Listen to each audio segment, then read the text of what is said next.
Hello, everyone. We are doing another Saturday afternoon or Saturday evening now casting of the All Hand on Deck tournament. This is going to be 1-800 Got Hellbombed represented, or 1-800. Yes, I said it right for once. 1-800 Got Hellbombed representing the A&S and the Blue Trunks here. Going to consist of Flynn, Blackbat, Duke of Stars, and Scrubbus. Squaring off against them in the Orange Trunks repping the OSP is going to be Iona Heavy Industries, led by Iona, joined by Calibrum, Pine, and Sir Poopit over here. There's going to be round 2, as in round 1, we saw the 1-800 Got Hellbomb team take it pretty handily with a fairly decisive win. It's on Iona to see them off now and then see if they can't get themselves a victory in game 2 and 3.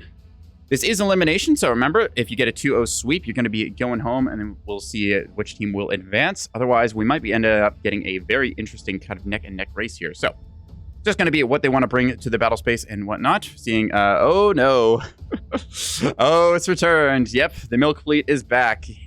You love and you hate to see it. Let's find out just how these things go. So, ANS deploying on the edge of their circle here. A couple of assets sent over to the E point, but most of it stacking up towards D side. Maybe a bit on C there, just to go for cappers. In turn, OSP looking like they're going to favor a bit of the middle of the map. Maybe stacking a bit towards the D point and E point, but still a good stack of assets going up here towards C side.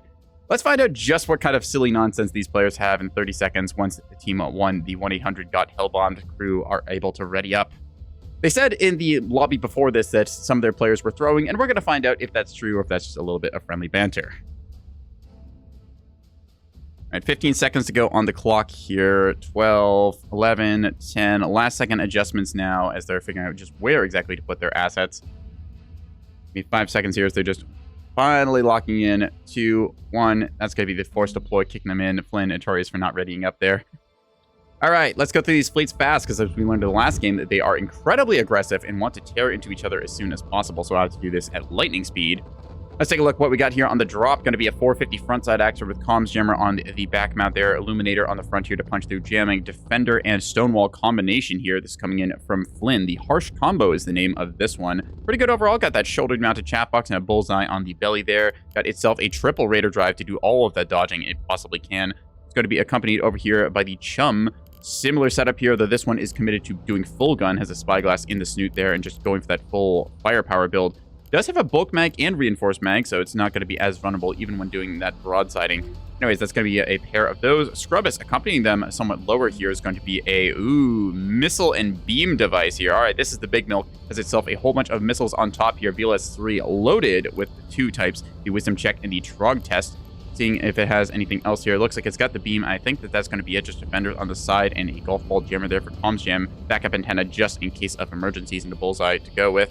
You see the Little Milk joining it now is going to be a, just fairly simple little brick here. Just has a chaff box on the side, a VLS-2 on the belly, loaded up with those Naginata anti-craft munitions. It has some Tempest Block 2s, not sure what those are. Could be anti-craft munitions, could it be anti-capital, or maybe just like a tool to see off some of the lighter threats. We'll find out. Duke of Stars coming on the right side of the map here, E point in their perspective. They got themselves a Vauxhall here, got a bunch of size 3s on this. All right, some torpedoes on the belly and canter launcher and on the backpack as well. Double whiplash, making this thing go lightning quick, has Mark 64s around the place. Just overall, a good way to see off those lighter threats and deliver a devastating sucker punch of those torpedoes, assuming he gets into range. Got themselves a, looks like a Yub frigate of some sort, Pinard on this thing, as well as a spyglass. Has itself a bunch of these hybrids and some anti-craft munitions on that. Nice way to see off some of the later threats and also punch a couple of those craft. Torpedo Corvette over here, looking like to make its way on towards the E point. This is going to accompany a, looks like a little gun vet down here, just basic Mark 61s on that, a point capper. Going to have a gun corvette as well going over towards the D side, same kind of loadout there. Got gun corvette number 3 headed towards E point, so 1 gun vet per point. And then lastly, we have the Cap A, which is going to be a, interesting. It's a torpedo corvette, but does not have that defender. What else has it got in here? Just 3 torpedoes. Probably a light, cheap investment meant to kind of win that fight, cap the point, and then die and expire there. So we'll see how that ends up going. Blackbat finally is going to be the last player on the team going for the double levy gambit. Let's see, what do these things have? No damage control whatsoever. What do you got in the banks? Oh god, it's Tanto Max build. Yep, the Tantos and the Gigas. If I had to guess, they've got some sundials. Yes, you see those airborne. Is that the same ship? I'm not sure. These are duplicates of each other. I'm 99% sure. Yeah, so we see they've got some Tantos up now. These are going to be regular Tantos with the 20mm guns. These things have a bunch of semi-actives, so these are just meant to deliver all the missiles they can. Then we've got Cobra Flight over here, which is also Tantos. Okay, so probably some of those are coil guns. Some of those are going to be regular 20mm, or maybe size 2 bay. Who knows? Anyways, let's see what the OSP has brought against them. Take a look here in the front. This is going to be from Pine. We've got a couple of shuttles here. T20, double T20 on this with Beast on top. We see another one of them over here. So that's going to be the initial way to see off that C capper here pretty well. Both teams have secured their naturals, the B and A points respectively, though ANS looks like they're getting the initial rush out onto these neutrals, D point and C point respectively, going to be touched first by the ANS. And turn the Pine with another pair over here. This one carries rockets on it with double Bs. All right, that's an interesting way to run up these things. He's going to be able to get close enough to do some devastating damage. This ship does have a defender, but double rocket strike at that from the offside is going to be a lot of damage, assuming they get into range. What else does Pine bring to the table? We just covered their T-20s. There's going to be another T-20 shuttle over here on the E-point side. It looks like a third one. So yeah, 4 T-20 shuttles and 2 of them with the rocket delivery system. Should be all the shuttles covered there. There we go. There's the strike going off. Going to see the defender is able to splash most of those. They probably engage piecemeal or otherwise. Yeah, that's unfortunate. Not able to get the roll in time. Defender is going to be able to pick off most, if not all of those on the approach there. Need to get a simultaneous time on target strike. And we're going to see the Bong here is just completely sniped out as the light caliber guns from Flynn, or maybe a beam from Scrub is going to see that thing off. That's unfortunate timing there. Right, what does the rest of Pine have? I need to get through these fast as things are going. This is going to be a mass driver liner in their fleet. Going to be able to do some suppressive fire against those capitals we saw earlier. Not much to write home about there.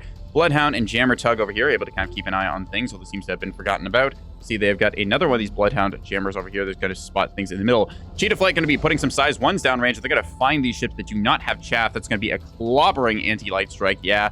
That'll do it, Chief. Not going to have any effect on its ally there. Cheetah Flight able to expend most of its munitions. Might be going for a second dump here. Walking into Pavis range, we're going to find more purchase. There we go. Not as crippling damage on that one, but still able to do a lot of damage, taking out that T-20. Not going to be restored. So that ship is able to live and see itself onto the C point. First fighter engagement going on allegedly over here. Looks like they splashed the fighter craft in question that I don't see anywhere. That's okay. Not sure about that one. Looks like a sundial may be being found on the bottom of the map down here. Saw something shooting against it and has been detected. All right, I need to get through these fleets as a lot of stuff has been happening. Anyways, Naginata is going to be finding their way into Cheetah Flight over here, who completed their strike, but are otherwise just going to be getting seen off by that and a combination of the Pavis as well. So it's a couple of those fighters splash, but still Black Bat has got 2 carriers worth of fighter craft. Right, we covered through Pine's stuff there. They have a early warning as their last ship. I really need to get through these fast. These teams are aggressive as hell. Monitor Ball is going to be seeing off the ANS's Frontline right now. This thing has C90 in the nose. Actually, they all appear to have C90 in the nose, seeing they have a T30 on top and Plasma on the belly. A couple of them similar loadout, although just going to be seeing them inverse there. So a couple of secondary mounts as well. Some Bastion point defense there. A couple of these have Talisman to probably throw Naganatas at people, or those Red 6 that we so love. Bastions on this one. Pavis, Bastion. All right, so mixture of point defense. Fairly straightforward Monitor Ball. Let's check internals. Zip just yard drive to turn those C90s faster. Makes sense. So initial Frontline handshake going to be going on there. A couple of these hybrids coming out here from Duke of Stars going to be seeing off this ship. Maybe swing and a miss. Just slight issue on the track quality there, I think, causing that sensor to go wonky. E-point fight, we saw a bunch of those fighter craft clean up some of this stuff, but there's just so much happening on the battle space right now. It's hard to keep track of everything. Dozer Flight loaded up with 100 mil, going to be doing a bit of work here. The Nap front is going to be having a little bit of a rough time as some of those shots find purchase. Pine could be trying to go for that E-cap. We see also a Stinger Flight kind of going under the map here, going after Treehouse Sundial, but in turn, though, Gorgon going to be fighting them. They have their 20 mil nose guns and are going to be trying to use them. Stinger just a pair of these kind of cheaper strike fighters to see if they could see off that threat and then potentially run home. Unfortunately, not going to be the case. The Corvette under the map wants to find something to do. Stinger is going to be quickly seen off here. Just no way you're winning that 2v12. Does occupy a dozen fighters' attention for the moment. Both frontliners going to be exchanging fire over here. Currently looking at the cap situation. It's just a bit of a mess of both teams just kind of running forwards and then having a lot of assets bled out. Oh yeah, last we should cover the carriers. So Iona going with a double Journeyman build here. Interesting. Why didn't you just bring a Moorline? Okay. Anyways, double Journeyman over here with T-30s on them, which is a choice, along with a Talisman launcher. Going to see some of these fighters not able to launch, but they're currently repositioning, using that as Chicago... I keep calling it the Chicago drive. The Chi 777 yard drive and the Sun drive to move a little bit quicker acceleration and top speed, respectively. They're going to be launching some of their stuff, and then lastly, the ship they have is just a completely naked ship named ACAP that did not go ACAP, which would be C in this point. This is a game of all time. It's taken me a little bit to get through all of these, like, strange creatures, but they have certainly brought some stuff, yeah. Anyways, the Space and Dab over here are going to be trying to see off the Nap front as it fights for this point. There's going to be the Vauxhall over here firing RPF, which is going to decide that fight pretty handily once they get into range and start to find a purchase. There we go. E point is being contested right now. The A point over down here on the natural and B point, respectively, are the only ones safely secured. D point over here could... Actually, never mind. D point's shuttles have been cleaned up, so that is going to be pretty safely in the hands of the ANS. They deployed Scrubbus over here with the big milk, which is able to see off any light threat with its beam or missile combos. And then, in turn, Flynn kind of going on safari around the edge of the map here. Probably wants to get into closer range combat, as they do have the triple radar drive, which lets them dodge a lot of that plasma and C90 fire. In turn, their Calibrum going to be taking middle of the map and then potentially finding somewhere to go. Seeing them trying to poke out a little bit here, see if they can't get some rounds downrange. But Flynn probably in position to... Oh, actually, the broadside here might be a little bit vulnerable, depending on if they are able to shoot at it or not. Harsh Combo is going to keep its nose towards enemy and then see off a lot of these monitors' shots just by doing the dodge dance once it begins to. There you go, seeing it now changing its directions. Triple radar drive, like we mentioned before, quite effective at that. Gorgon Flight going to find Heartbreak down here. They are dangerously close to the carriers, and they do have the ability to ground pound those with those semi-active strike size 1 missiles. Heartbreak, in turn, trying to run back here, see if they can find some defenses here. There is a Talisman launcher on board these carriers, so they might be able to do something here. We'll see. Does this thing have any strong defenses? Where the heck is that Talisman? There it is. Yeah, a bunch of whirlwinds here, but they're not firing them off, unfortunately. Oh, a couple whirlwinds going out there. Heartbreak is going to start engaging. They fire their own whirlwinds. Bit of an even trade at first here. Heartbreak, all things considered, given the number of fighters here, we're actually taking the better part of this engage. Now getting mixed up into the dogfight. Gorgon going to lose quite a few of them there. SDM's doing a little bit to cause a force evasion, and then the 35mm Flechette round starting to really do some work.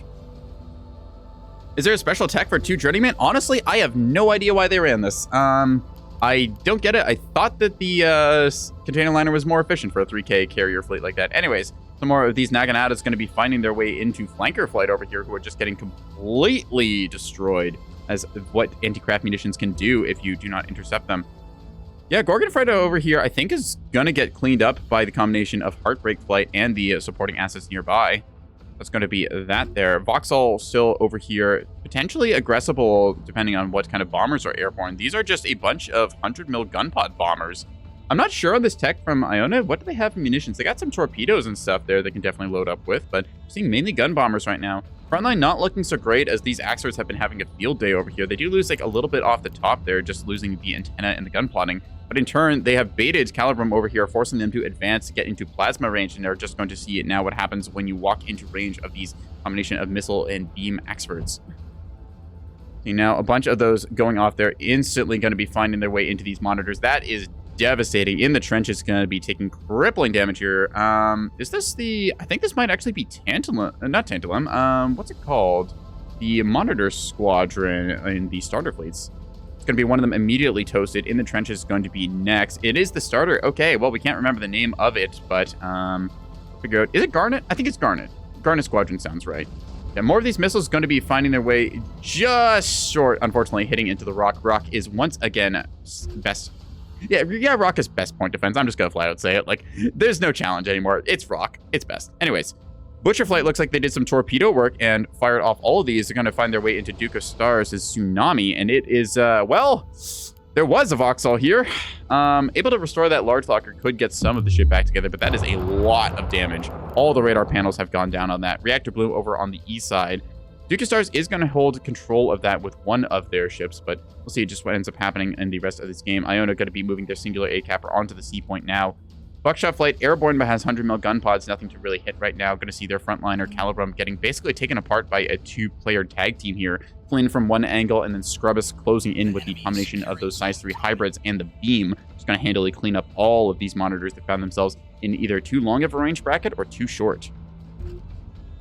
3-cap comfortably sitting here for the ANS. We're only just finishing the first quarter of the game now, as we've seen Pine lose about half of their assets, all of the fast movers there. Then Calibrum basically knocked out of the game, just needs to be collected on by the beam from the Big Milk, which has battle shorted itself, being very aggressive with that 1-2 damage fast.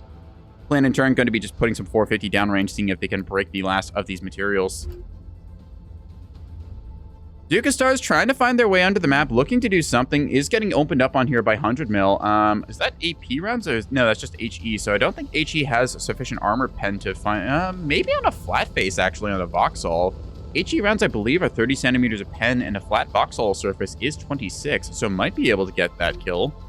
See if they're able to clean things up or not. Looks like a repeat of last time as Heartbreak Flight now double the number of Barracudas going after Treehouse Sundial down here. Black Bat just baiting the trap and going to catch them again as Mamba Flight dives going after Heartbreak. I don't think Heartbreak even sees them now until suddenly it is too late, as yeah, they don't have radar coverage under the map. Heartbreak going to live up to the name as they are run down. Mamba Flight, those coil Tantos, the Gigas, like we had expected, seeing them as two types of Tantos in the launch base there.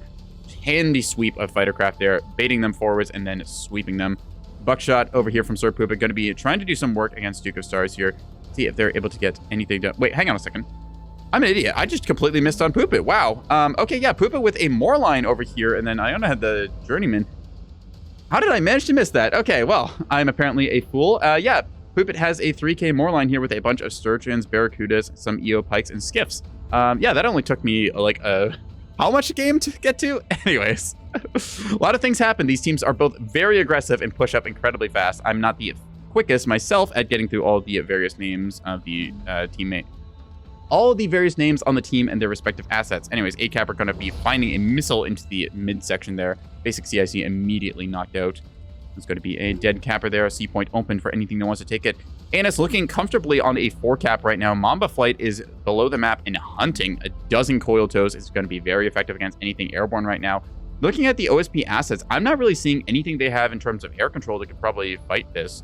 These coil guns do use up their ammo quite fast, which is one of the downsides. They have low staying power once those 10 shots have been expended, but we have to see what ends up happening when they are able to get those favorable fights before going back to rearm. Seeing over here now, the Voxel is going to find its way onto the Journeyman. Journeyman, in turn, going to be firing a missile here against the Tsunami. Tsunami is structure broken, so those missiles will be finding their way into various essential components. In turn, though, they're going to be firing off some of their own missiles. These are active with ARAD Validator torpedoes that are going to find the Journey Boss Prime's rear. A little bit sort of a desync there, don't mind that, but right up the tailpipe into the drive is where most of those are going to go. As crippling damage actually not as bad. Bulk Magazine does manage to stay up thanks to damage splitting on that. Sun Drive and the Yard Drive here, or Chicago Drive as I called it, is going to actually stay alive. Lose a deck gear locker and the large, but still can restore itself. Some torpedoes in turn here are fired in return. Tsunami is not having a good time. There you go. Fuel line fire on a reactor overload going to basically be the end of that thing. No way you can fix that fuel line fire with that, and structure break means you are dead, done, and dusted. Still might end up going off next to these carriers and taking some of the craft with them. Mamba Flight looking like they're going to be fighting Buckshot up here. Little bit of some jank going on there, so maybe getting missiled or otherwise shot at. Seeing them try and get on target, those jammers go. Calibrum completely cleaned up in the front line there as Flynn was able to relentlessly lay in with the 450. Menace Flight from Poopit over here with some R3s. Looking to go after the Big Milk. Big Milk does have some missiles nearby to try and see off some of those bombers, but is going to eat some R3s. Immediately loses the VLS-3 on the top. Beam gets knocked down very low again. Bunch of damage dealt as well, just to the overall front of the ship. Not as bad as it could have been, but still, that's not exactly what you want to be taking.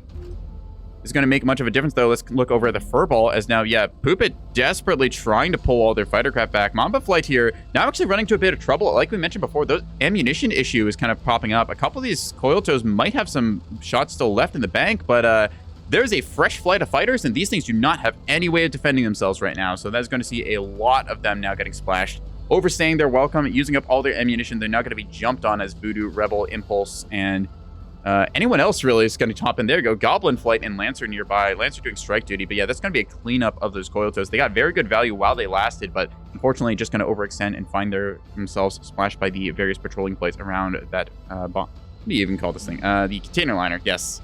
It's not even a container liner. It's a carrier liner. All right, let's take a look. What else we got? We got Vulture Flight over here going in for the Saw Strike. 48 size 1s are carried in these. They've got Eliminator pods, and they've got their 20 mil slugs looking to do something, possibly going for a strike. We'll see what they end up finding themselves into. Duke of Stars getting pretty bled on the ANS team, but as well, we saw Calibrum completely knocked out of it. Pine as well, losing all of those shuttles earlier on is not what you really want to see. Down here, we saw Duke of Stars maybe going to actually go off, like we mentioned, next to the Journeyman there. Caught that on the edge. Didn't want to blind everyone by going first person. More of these Whirlwind missiles. I believe these are stock from, I want to say that's actually another one of the OSP starter blades. Amethyst, I believe it is. Mass Drivers firing out here, and we're going to see a bunch of these size 1s going here. I don't know if these are enough to break through the damage threshold on the Mass Drivers, but it's certainly enough to make the damage control teams on this Mass Driver line, I think, twice. 2 teams working overtime now to try and put this thing back together. It has a bunch of reactors that could have gone off. Not that much effect, honestly, as a lot of them got jumped on by the patrolling fighters. Still, able to convince that Mass Driver liner that maybe it doesn't want to do anything for the immediate moment. So I had to take a couple shots there against, I believe it was Flynn's Axfords that were suffering on that side. Pine, in turn, looking like they're going to lose one of their Bloodhound and Jammer tugs over on this side of the map. Unfortunately, not able to detect anything at the moment. Looks like you got some Trog Test Size 3 Hybrid Missile coming out here. This thing is going to be looking to find target. It does have a CMD ARAD combo there, so if there's any emissions, it will detect them. Like that, for example, it's going to be dropping decoys just for good measure, and this thing will be finding purchase. Smack. Not that much damage, actually. A lot of it probably just getting wasted into the empty compartments there, or just soaked by the reinforced mag. We will see. OSP firmly on the back foot. ANS holding that 4-cap situation, propelling themselves into the third quarter of the game. OSP not even into the second right now, and losing the C cap now as Duke of Stars steps onto the C point. B point was capped at some point in this game, either by probably one of these Corvettes or Duke of Stars, who went super critical down here. Take a look over here. The Journey Bus Prime, unfortunately, being that close to it, looks like it suffered damage. Already was heavily wounded with the Yard Drive and Sun Drive there. It's going to lose the bulk magazine here. They can get themselves operational again, thanks to restoring that large locker. Has to get that bulk mag and then one of the drives of their choice. Looks like they're going with the Yard Drive in this case. I don't want to say that this one's completely over, but it's looking very favored for the ANS right now. OSP down 1 fleet, and Pine having only been reduced to just a Mass Driver liner, a Spotter Jammer tug, and another early warning tug over here. That's not a good situation to find yourself in, especially with the cap advantage that ANS currently has. In turn, though, Duke of Stars has been completely bled out here, save for a singular Yub Brick, which is trying to do some work. And it looks like it's expended most of its payload. Does still have those Naganatas for anti-craft duty. In turn, there is Flynn, pretty much healthy on the front line. Loses like a thing, gun plotting center, ammo elevator, non-essential components. Same can be said for the harsh combo here, taking a bit of damage on the chin and then a little across the top. Both of these actually getting the tops buzzed off them. Quite funny, just the I don't know, they got like a uniform matching haircut or something. Maybe it was like a 2-for-1 combo at the barbershop or whatever. Mass Driver is going to start shooting out here, but I don't believe they have any good track quality. Saw those shots fire very wide. Mass Driver, in turn, is very effective against capitals like this, wounding them for a frontline to follow up on, but unfortunately, there is no frontline currently holding them. Just 2 Journeymen, a Moorline, a Mass Driver liner, and a Dream for the OSP. All backline assets at this stage. You see now Flynn starting to bite with that 450. 450 very accurate once they get this lock like we see there. Already one of the Mass Drivers getting knocked out. Rapid Locker goes down. Mass Driver's not able to fire now as the magazine has been redded out, so that means they do not get to retaliate to this. They're just going to be eating all of the 450 HE. 2 caps have been managed now as the B point and E point were stepped onto by OSP's few remaining assets. Duke of Stars trying to see something about this done with their Torpedo Corvette, which I don't think has a... no, one size 3 left. Crimson Flight going to find Lancer over here as a little bit of Furball edge starts. Got some Whirlwinds coming off the Journeyman there, I believe, with its Talisman launcher. Does Poopit have any Sturgeons left? Good question. Let's take a look. Do they? Yes, they do. They're trying to get some bombers off the deck. They have actually got a lot of their bomber complement. The only problem is that you've got a bottleneck of 4 large pads on this Moorline, and that's kind of what you get. Needs to build up about 8 of them to comfortably take out one of these Axfords with the instantaneous R3 plus KB22 strike. Can maybe get it done with 4 to 6 of them, but at the same time, it's like you want to be getting decisive hits on these things so they can reduce the enemy frontline presence. Drop them down to just Duke of Stars, loose Capper assets, and then Black Bat with their carrier. Black Bat, in turn, though, is completely empty over here on one and completely empty on the other. So what you see, what you got. 2 Sundials is all that is in the air along with Night Flight here. Just a couple of these 20 mil and 15 mil coil toes. That's the last thing that they've got. So, assuming that Sir Poopit is able to get enough fightercraft airborne and commit to completely diving onto the 3 intact Axfords, they might actually be able to bring this one back. Seeing over here, Iona suffering heavily from the strike that is currently flying towards them. Flynn dropping a colon 3 here, probably hitting them with something or other in the background. Let's look at that. It's like Flynn over here. Not sure actually what they're talking about in this regard. Looks like they're trying to do something. Mass Driver is actually getting effect on target now. They have managed to correct some of the issue there, fixing that magazine. Loses one of these Mass Drivers, so they're down to 2/3 of their firepower. Gunslinger Flight is airborne with their R3s, trying to do something about it, just firing off the R3s. That's a bit of a long shot there, especially against triple Raider drives. Then again, they might be going after the Big Milk. We'll see. Is the Big Milk evading right now? Doesn't look like it. Axford point defense, bow on, is pretty good. These things are going to find purchase. No, maybe actually just killed at the last second. Didn't see anything on the DC board flash there. So that's going to be a handy deflection. Cannot be affording to waste strikes like that. You need to get your critical mass of bombers up if you're going to do anything about this encroaching Axford triplet, of course. The Chum, the Harsh Combo, and the Big Milk are looking to bear down on the OSP's backline like so, and just, well, basically knock them out of this game, because if OSP loses this bomber like deployment option, I don't think they have anything left really to do. Also, Poopa, why did you put a small yard drive in this thing? Come on. You know better than that. Give it the big drive. Or if you're going to go fast, do a sun drive or something. Come on. Anyways, early warning radar going to keep these guys tracked. We'll see if this thing is seen off by the 450. Flynn's starting to try and put some shots downrange. It is locked, so they will quickly follow up on that. Shrapnel flight around, got 100 mil gun pods and KB-22s. Might be looking for some of the carriers or anything else they can hit. Duke of Stars over here is getting jammed out by Pine, who's trying to run for their life. In turn, Duke of Stars just not quite able to get a gunshot into this thing. It's trying to get on point. Black Bat decided to commit their asset over here onto the A point. Does have a chaff box. If they're carrying an arming missile, no, they are not, and no damage control teams. So gonna be burning flank speed here if I had to guess, just to step onto that point and try and hold it, hoping that this thing does not have offensive capability. Unfortunately, it does still have its jammers intact. I say that as one of them gets knocked out. Thank you, Caster's Curse.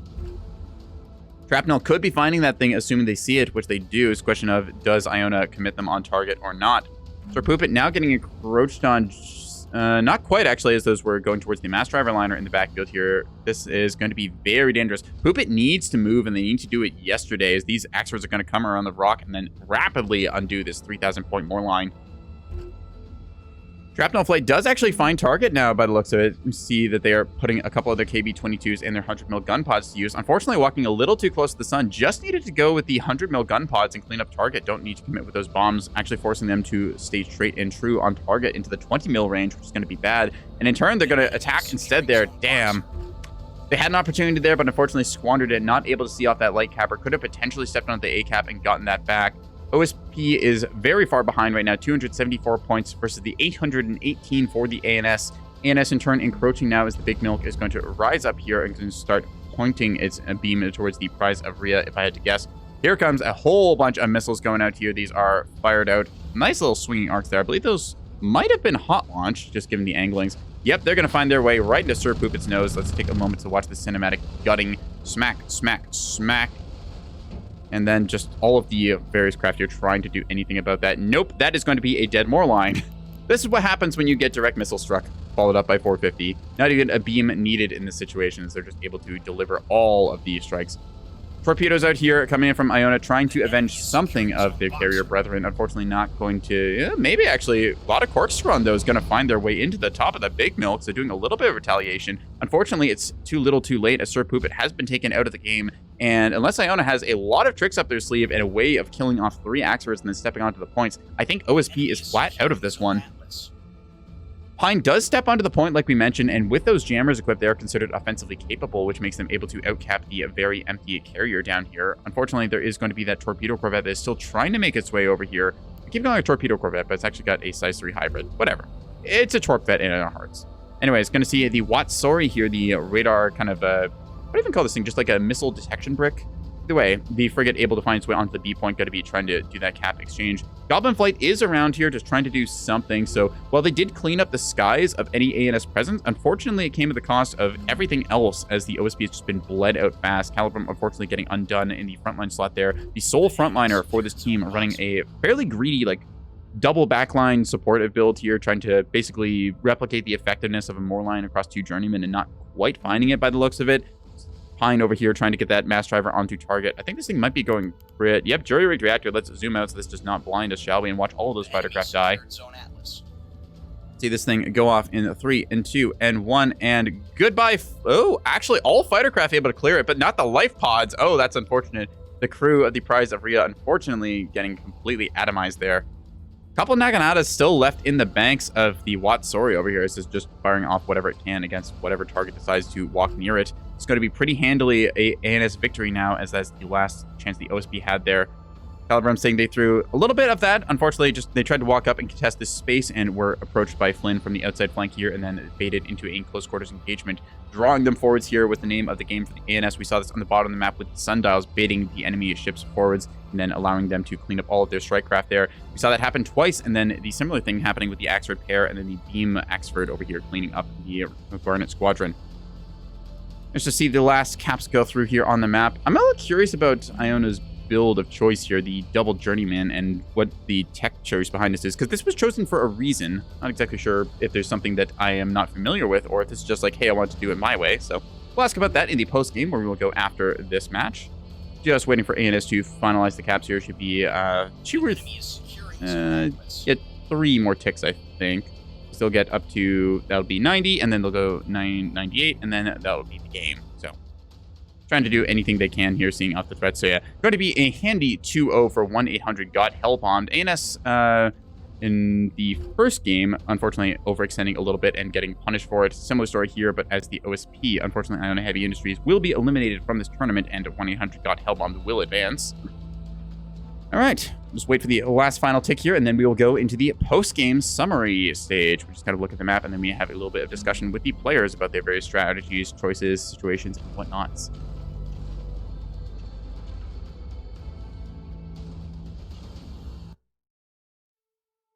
All right, let's take a look here. Black Bet not able to get the most engages, but got a couple of cleanups where it counted. Tanto actually not quite being as effective as they wanted. Duke of Stars able to do a little bit of stuff there, crippling one of the Journeymen for a little bit, losing a couple of their cappers, but still otherwise being able to get onto the points.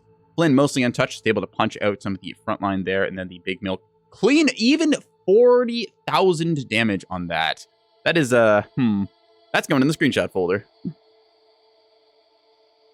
All right, there we go. I gotta say, 40k on Big Milk. That's going in the recordings. Yeah.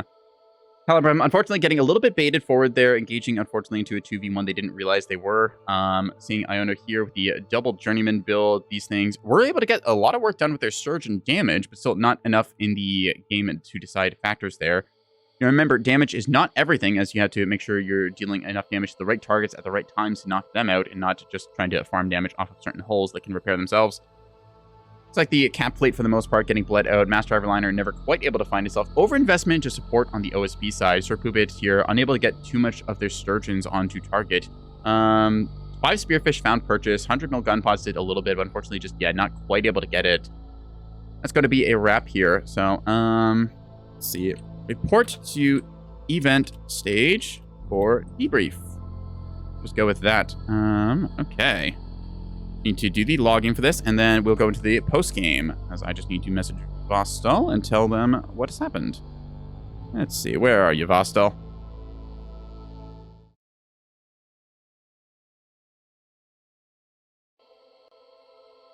You could have told me that you needed me to drag them all up. Jesus. Do you think I have permissions here? I forgot, but you just said we're on the main for post games. Like that doesn't explain the situation and the pressing nature of it.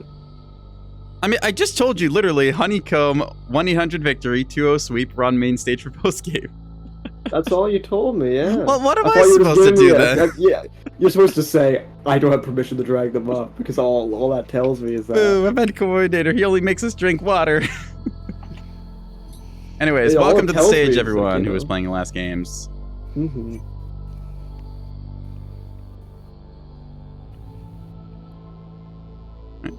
That was a game of all time. It certainly was. That was fun. All right. Those were 2 of the Giga games of through. all time, certainly. Yeah, I kind of giga through both games. Yeah, the first game's on me. I made the mistake of thinking, I think those Sturgeons have guns. They didn't have guns.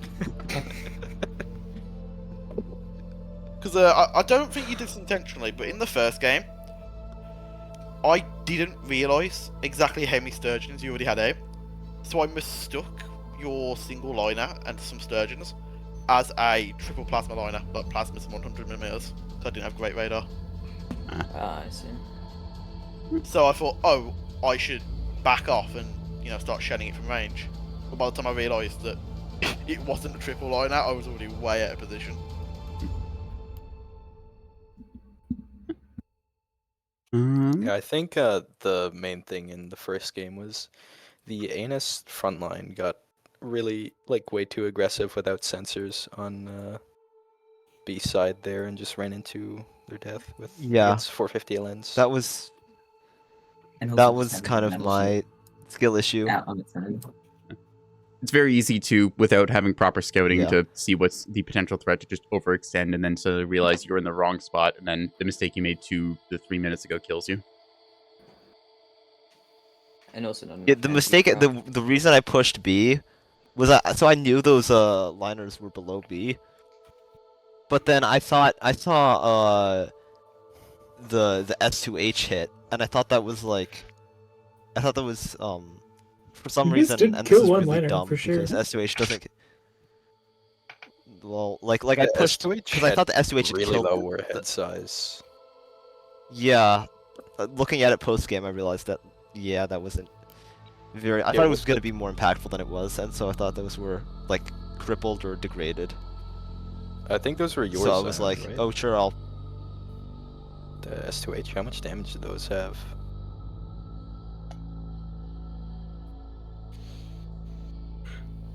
To be fair, I did build those S2H mostly just to smack cappers on points that my Vauxhalls were not on. Let's see. Yeah. You can do that with Warhead 6 though, so. Well, the silver lining is I don't need to be awake at 1 AM anymore because it's now nearly 3 AM. Several lines indeed. Anyways, that will be Team 1-800 Hellbombed advancing, and that will be Iona Heavy Industries, I believe, eliminated. Yes, Fossil? That is correct, yes. All right, well. In the words of Vostal from last time, thank you, Iona Heavy Industries, for coming out, showing your stuff, and giving a fight where you could for them. Congratulations to 1-800 Hellbombed. You'll be advancing to the next round of the tournament, which should be next weekend coming up. So look forward to that and further refine your strategies with lessons learned from these matches. Vostal, you have anything else to add on to that one? No, thank you all for playing. Stay safe and avoid hard narcotics. All right. Wonderful. Boo. A reminder that these are the Saturday games. We will be coming back tomorrow for more Sunday games, so look forward to tuning into those and seeing what your upcoming opponents might be running, so you might be able to hit some counterattack against them. Yeah. I'll cut this video up into YouTubeable video bits, and then you can watch it on your leisure. And yeah, I think that's all I got to say. And I think Vastal said his piece. Anyone else got one last thing to comment on that match? Nah, nothing. GG. Uh, Well played. Were those anti-craft S3H? There was S3H anti-craft munitions in the first game on Blood Moon. Unfortunately, they did not hit the Yeah. bombers. They You just need kind to of make. off. You need to up the speed. You need to up the speed. They need to get there fast. Oh yeah.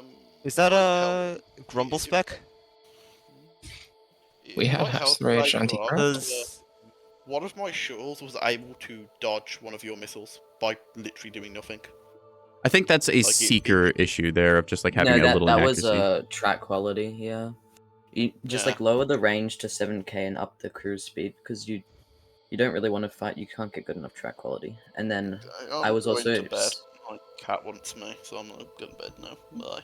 All right. Well, anyways, you can all missile tune in your own time. I'm going to close off the recording there. So again, thank you all for coming out. This has been a joy to cast. I will get those uploaded, and then you can, if you're in a rush, take a look at the Twitch VOD as I'm going to close out the stream here. So I'll just disconnect quietly and then finish that up and post the links respectively. Until then, I will see you all when I next see you all. Good night, everyone.